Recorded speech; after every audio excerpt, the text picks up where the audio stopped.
साहेब बोला. अध्यक्ष महोदय, आपल्या राज्यामध्ये बौद्ध समाजाची लोकसंख्या सगळ्यात मोठी आहे आणि आजच्या घडीला हा समाज राज्याच्या सर्व धार्मिक याच्यामध्ये तिसऱ्या क्रमांकावर मोठा समाज आहे. आम्ही सगळे लोक बौद्ध धर्माचे पालन करीत असतो. अध्यक्ष महोदय, बौद्ध समाजाचे सर्वात मोठे, धर्माचे सर्वात मोठे व अग्रणी असे पवित्र स्थान म्हणजे बिहार येथील बोधगयामधील महाबोधी महाविहार, त्याच्या मुक्तीसाठी सध्या आंदोलन सुरू आहे. अध्यक्ष महोदय, त्या ठिकाणी 1990च्या दशकामध्ये आमचे बौद्ध धर्मगुरू पूज्य भंते आर्य नागार्जुन सुरेश ससाई यांच्या नेतृत्वातील महाराष्ट्रातील हजारो बौद्ध समाजाच्या लोकांनी बिहारमध्ये जाऊन आंदोलन केलं.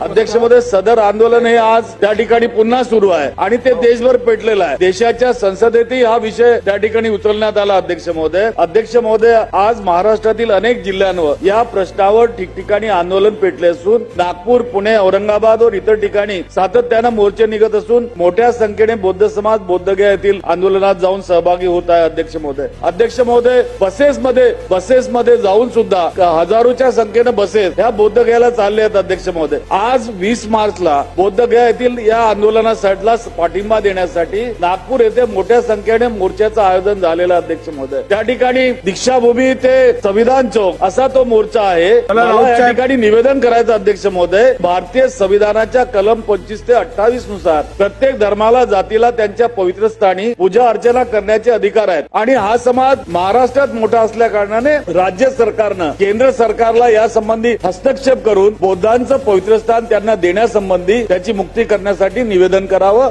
ही माझी विनंती.